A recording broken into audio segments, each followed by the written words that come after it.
for Thursday, April 8th, 2021. We'll begin with a land acknowledgement. Missoula County would like to acknowledge that this event takes place in the Aboriginal territories of the Salish and Kalispel people. With that, would you all join me in the pledge?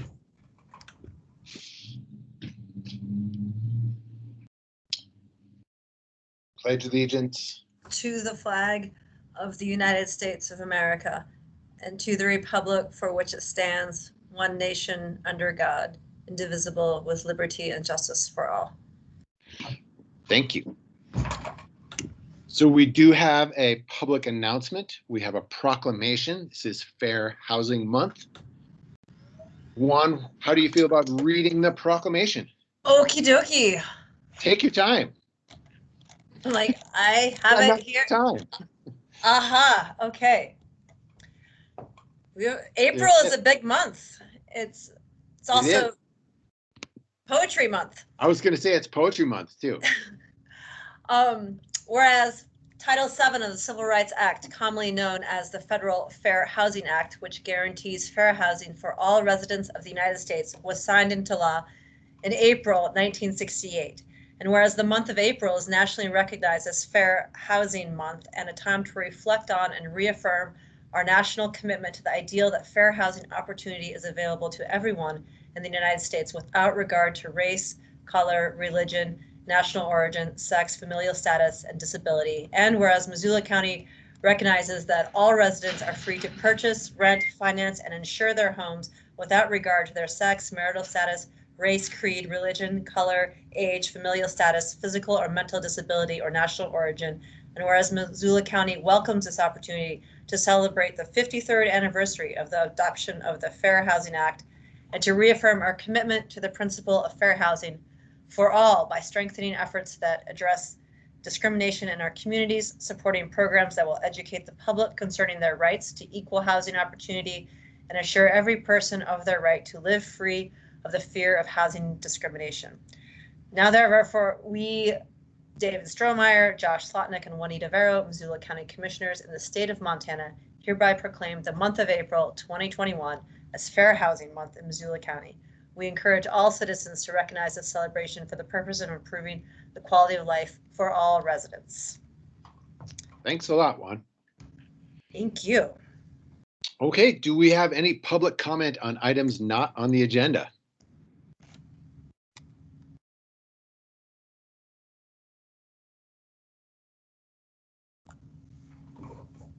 Okay, seeing none, I'll let you all know about our current claims. These are claims received as of March 24th, 2021 to March 31st, 2021 by the Commissioner's Office. These claims total $2,456,955.01. So today we have two hearings. The first hearing is around budget amendments, and that means our very own Amanda Henthorn will be letting us know what's what. So Amanda, please take it away. Oh, Amanda, you're muted. Thank you, Commissioner Slotnick. I have 6 budget amendments today to get through. So I'll just start with the first one and we can go from there. The first budget amendment I have is for the Missoula City County Health Department, and they received additional funds from the Montana Department of Health and Human Services for diabetes prevention. These grant funds total $7,000, and the expenditures will also total $7,000, making this budget neutral. There are no matching funds required, and you approved the contract for this grant previously at an administrative meeting. And the second one for today. Yeah, let's take them all. We can take them all or do them one at a time, whatever you prefer. I think take them all because we've heard these at admin, so yeah. Okay. Exactly. All right. The second one is another grant receipt, and it's for the Community Justice Department, and they received grant funding from the Office of Victims of Crime, International Association of Chiefs of Police, for vicarious trauma response initiatives. So this will provide funding for technical assistance to increase resilience amongst just response member organizations with training and support for care providers and first responders. This grant is for $32,409, and all of the expenditures will be covered by the revenue. And you have approved the contract for this grant at your February 18th administrative meeting. The third one that we have today is a continuation of the Safety and Justice Challenge grant funding from the Macarthur Foundation. This will go to further the criminal justice reform efforts in Missoula County. And the total amount for this grant that we'll be receiving in revenue is $350,000, and all of the expenditures related to this grant will also be covered by those revenues. And I believe that you signed the contract for this on April 1st. The fourth budget amendment that we have today is to amend the budget to include revenues and expenditures for the management of West Riverside Community Park. And it's expected that the operations and revenues for this particular activity will be neutral for fiscal year 2021. That may change going forward, depending on park operations. So previously, park management was handled by a Parks, Trails, and Open Lands partner agency in the community. That arrangement is concluded, so now Parks, Trails, and Open Lands staff will be managing the park. This budget amendment gives them account coding based on estimated revenues and expenditures to operate the park for the remainder of this fiscal year. And the total operations for that one is just over $7,000 for the remainder of the fiscal year. The fifth budget amendment that we have today is again for Parks, Trails, and Open Lands. They received grant funding from the Montana Department of Natural Resources and Conservation for the 9 Mile Restoration partnership with Trout Unlimited.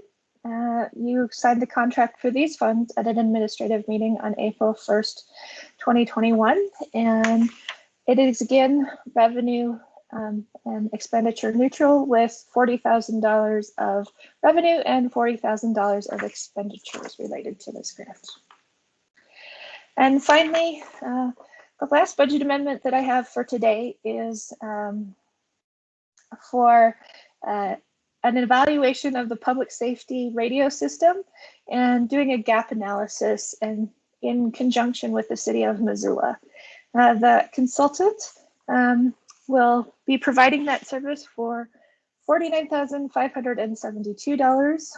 50% of the revenue required to fund that will come from the city of Missoula, and the remaining 50%, or $24,786, will come from Missoula County, and that will come from cash that's in the 911 trust that's used to support 911 operations.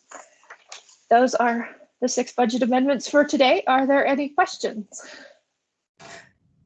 We've been through these. Sorry, go ahead, Juan. Sorry. I was going to say that I was looking at folks on the line if anyone wants to speak to them, but yeah, it looks all muted to me. So I'm going to motion that we approve these budget amendments 1 through 6. Does that work? That works great. Okay. Yeah, I want to add something is I just want to kind of shout out to our great staff. If any of you are following all these revenue neutral things means that our staff sought out grants and got outside funding to do a lot of this good work. And that's what revenue neutral means. We got the money somewhere else, or we had the money left over from something else. So this isn't a lot of tax raising going on here. This is good use of funds. And thanks for shepherding all of this along, Amanda. Absolutely, glad to help. All right. Did you make a motion, Juan? I made a motion, yes. Okay, great. Well, all in favor? Aye. Aye. All right. Thanks, Amanda. Thank you. Have a great afternoon. Thanks. So our next up is a boundary line relocation and family transfer, and Matt Heimel will be leading the show. Good afternoon, Commissioners. Matt Heimel here with Community Planning Services. I will share my screen here to give us location of this proposed subdivision exemption today. Get my bearings here. Can everyone see the screen? Yep. Okay, so here's the map showing the location for the property. So this is a subdivision exemption proposal from Doug G. Shelzit. It's a boundary line relocation and family transfer proposal, so two subdivision exemptions with this. The claimant, as I said, is a property owner, Douglas G. Shelzit, and representative is Matthew Jacobson with IMEC Corp. The property is located along Boondock Lane, and that's about 800 feet northeast of Turra Road, or 0.3 miles southwest of Interstate 90 across the Clark Fork River. So there are two properties involved. One is parcel C, or tract C, of Certificate of Survey 1248. The second parcel is on the lower left-hand side, separated by that green dash line, and that is a formal railroad right-of-way that is now a tract of record referenced in Book 649, page 565. And the claimant's proposal is essentially to relocate these two boundaries and also to create one new parcel as a family transfer to his spouse. And there are, as said, three existing residences on these two tracts at 6550, 6890, and 6920 Boondock Lane. Two tracts on parcel C, or two houses on parcel C, and one house on the abandoned railroad right-of-way. Here's a map just showing a floodplain boundary. There is zone AE 100-year floodplain on the east portion of the property where one of the houses is located. And when I go to the proposed tract layout later, you'll see that the applicant has demonstrated that there is area for a house replacement outside of the property should that become necessary. Outside of the property, you mean outside of the floodplain, right? That's right. I'm sorry. I meant there's a replacement area outside of the floodplain should that be necessary for new construction of the house.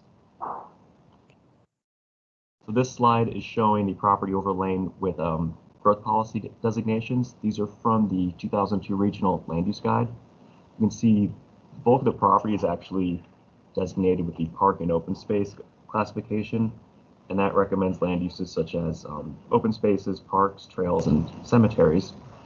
That also includes floodplains and steep slopes and areas of higher population density, and then a small portion of the northwest and western property is. They can see us? Yes. Okay, good. Yep. The western part is residential, 2 dwelling units per acre. I guess they can. Yes. She waved at you. You might want to mute though until Matthew's done. Audio and video is all good on your end. So this next slide shows that even though the property is not exceeding the recommended density from the growth policy, and it's not really in line with recommended land uses from those classifications, it is within another classification, which is the activity circle. So areas that have a recommended concentration of new development. It's actually in overlapping two circles, one for Turra, the other for the Donovan Creek Activity Center. So here is a snapshot of the original parcels sheet from the subdivision exemption affidavit. This is just showing those parcels C and the abandoned railroad right-of-way that I mentioned earlier.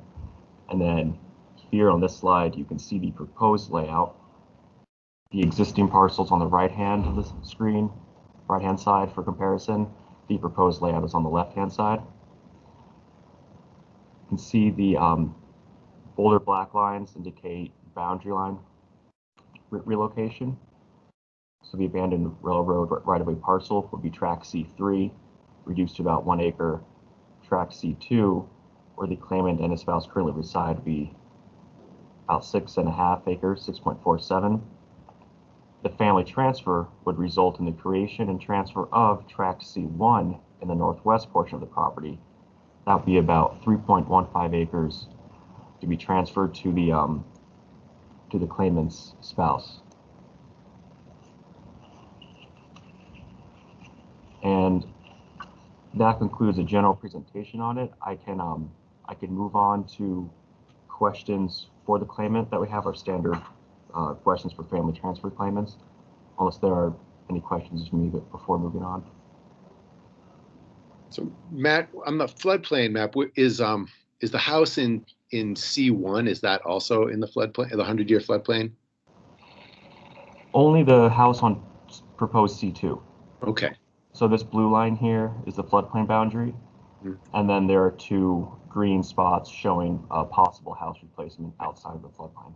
And the house on C2 is where the claimants have been residing. Is that correct?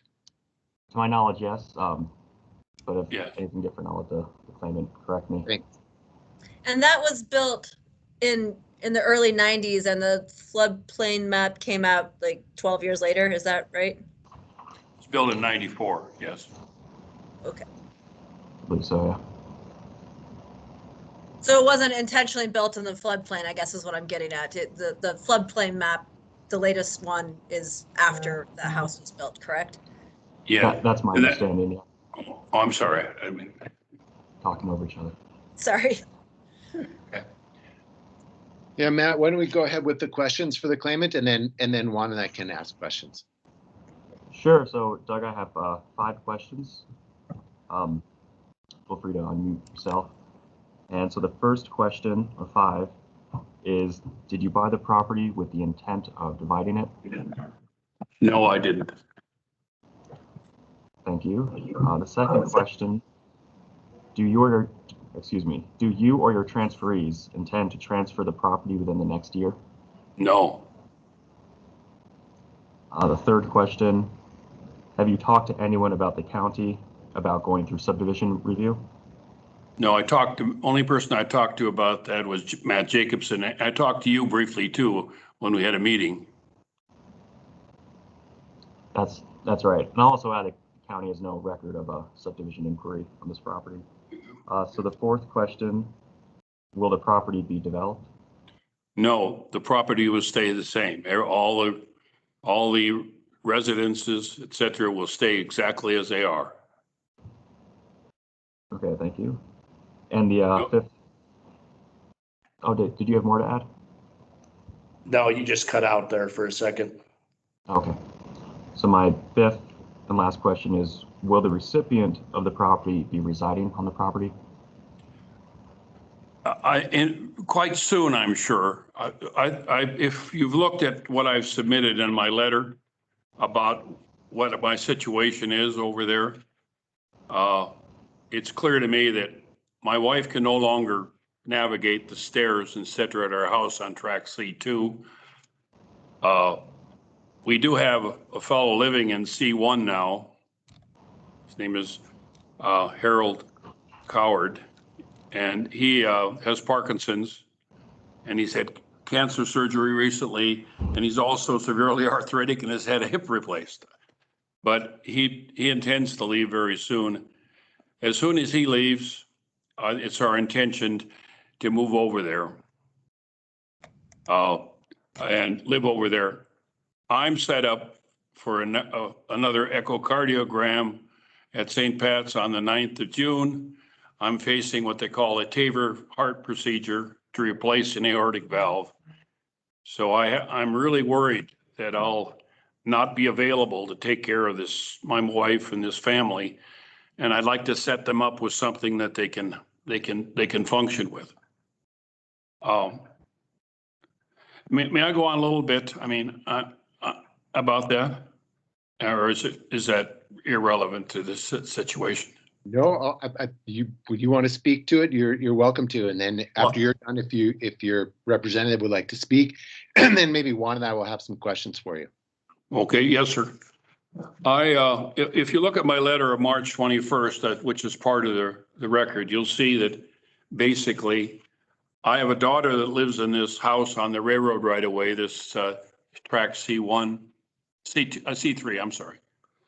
She and her husband are both alcoholics. I let them rent the property at a very 4-bedroom house with 2 baths. I built a section on the house for my granddaughter, so she had her separate bedroom and her separate bathroom. They rent it for $350 a month. I have been over there many times trying to take care of things. And what I'm concerned about is if something happens to me and my wife has no place to go because she can't function at house on C2, she can't run that. That place has, besides everything I mentioned, the landscape yard, the garden, rock planters, walls, a greenhouse, 3-car garage, shop, 4 outbuildings, and 32 birdhouses. She's going to have, she's not going to be able to handle it. So she needs a 1-bedroom, 2-bedroom house, and that's what C1 is. And she can move there. If I succumb to this, she can go right there, and that's fine. If I don't, I'm going to be in this position probably where I'm going to have to be, I won't be able to manage this anymore. I'm 76 and pretty poor health now. So I need to have a place to go that's close to the grandkids. And that would be C1. C2 is within rifle range. C1 is a stone's throw from their house. So another thing that concerns me is my granddaughter, who's the only adult in the household, is taking a job up at the Tamarack. She's knows a lot of people up there and has friends, and she's going to be working up there this summer. So my grandson is 11, almost 12.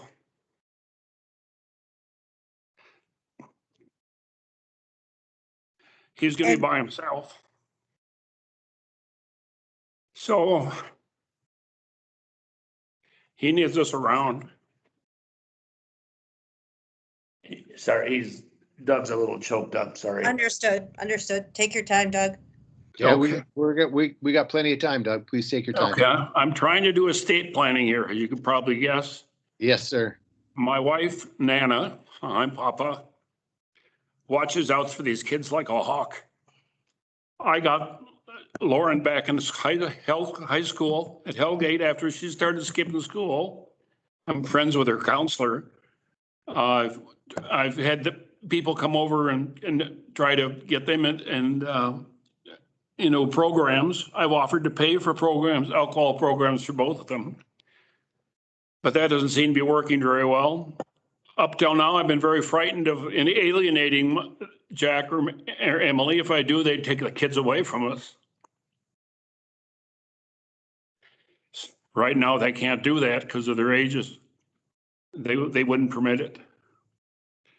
So I just would like to get this done for the benefit of my family. I can't think of a more necessary family transfer than this. In my estimation, I realize everybody feels unique, but just to emphasize the fact, and I don't like belittling my daughter or son-in-law. I love my daughter and I tolerate my son-in-law, but I think I have to do it in order to explain my situation. But it's still bad.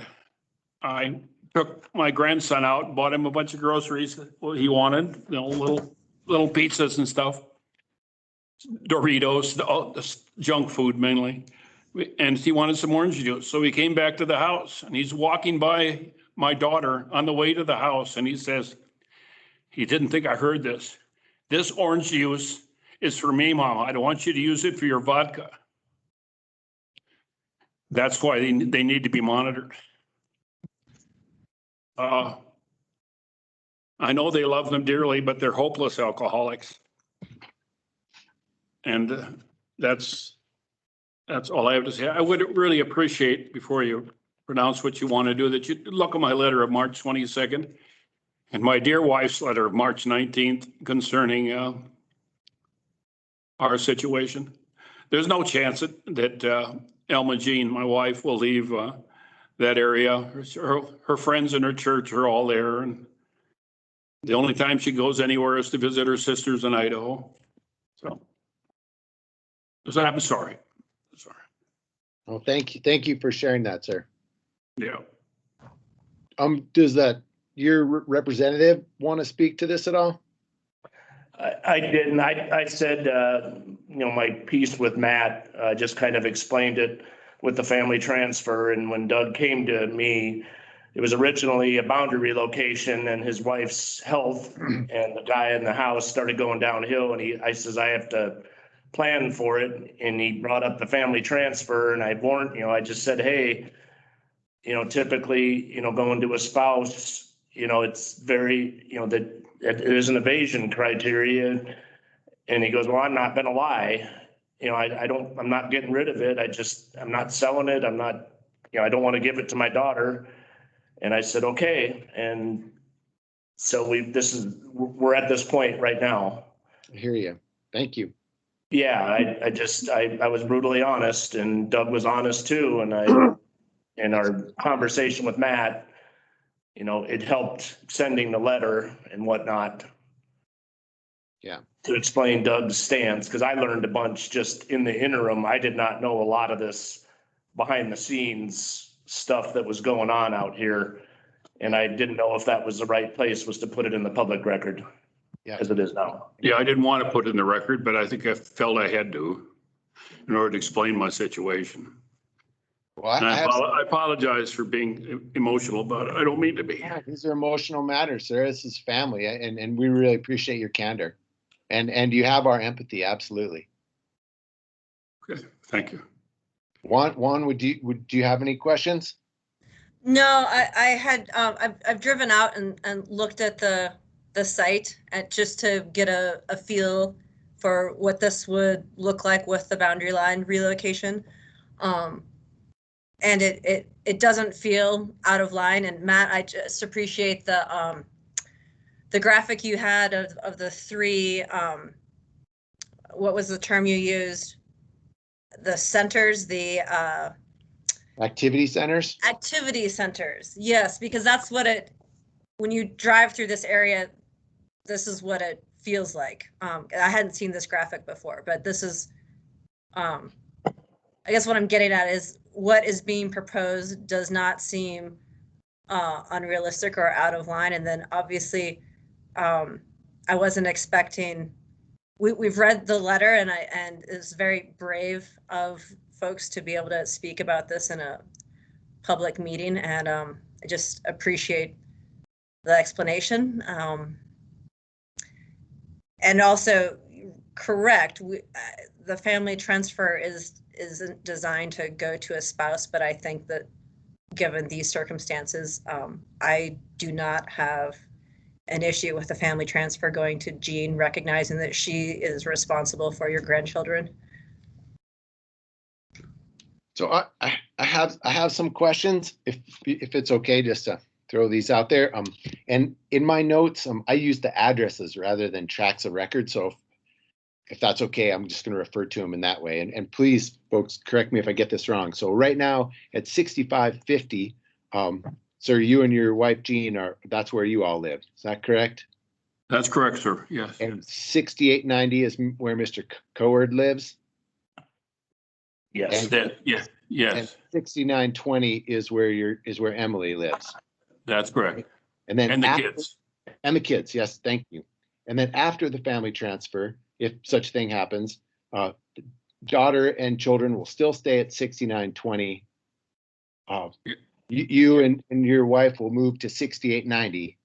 That's correct. That's correct. What will become of 6550? I'll sell it. Okay, so I just got to be really, really blunt with you, sir. And I am totally 100% empathetic to what you had to say.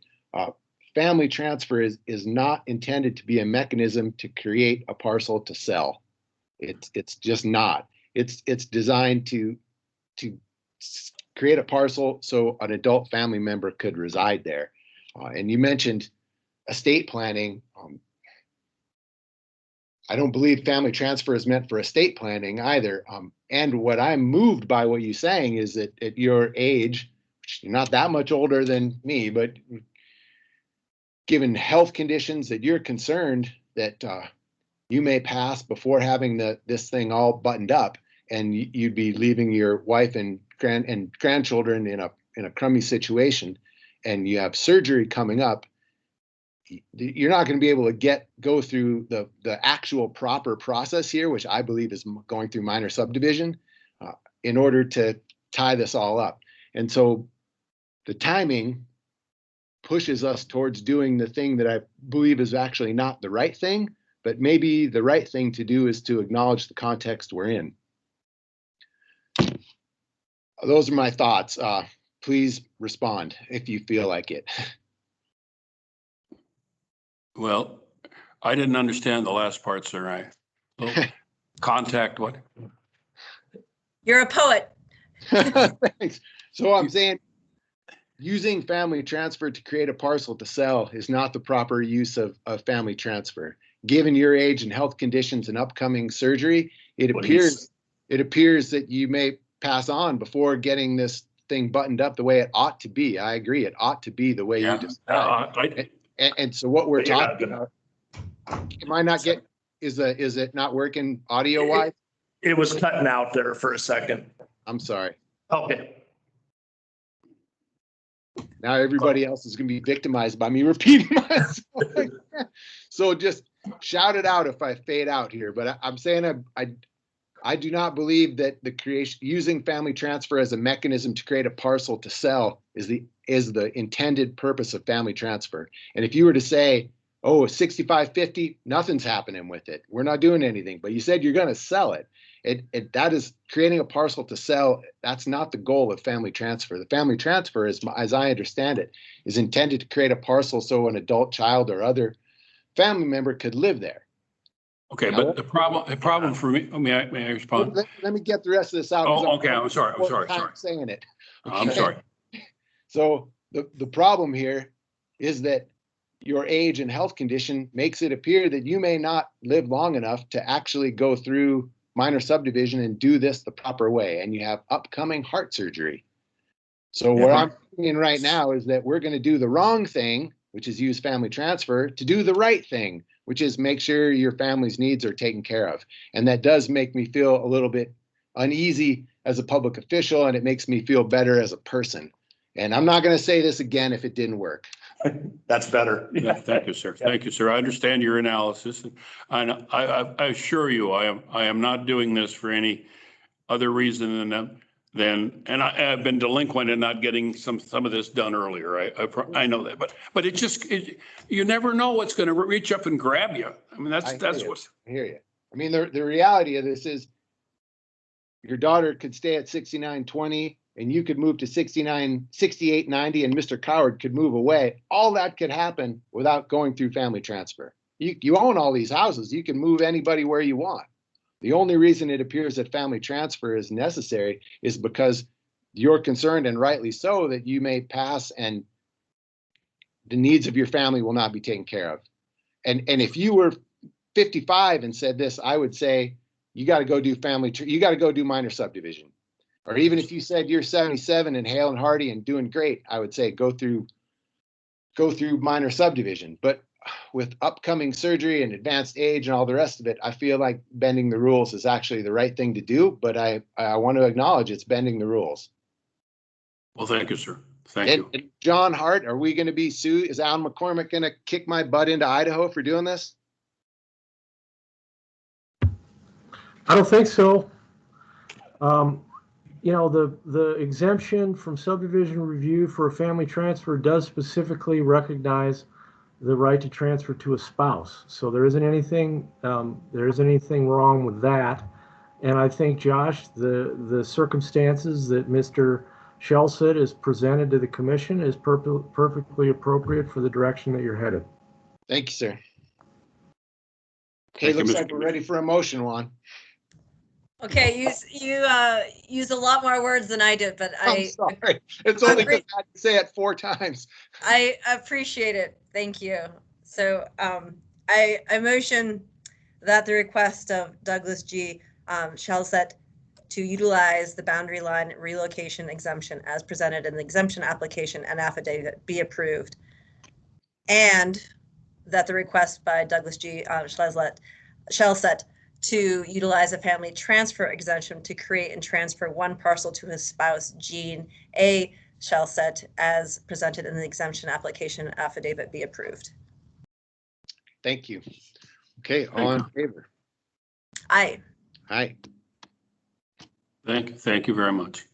Thanks, Matt, for doing this, and thanks, folks, for coming in and really My appreciate wife, Sander and my wife will be very happy. Thank you. folks. Yeah.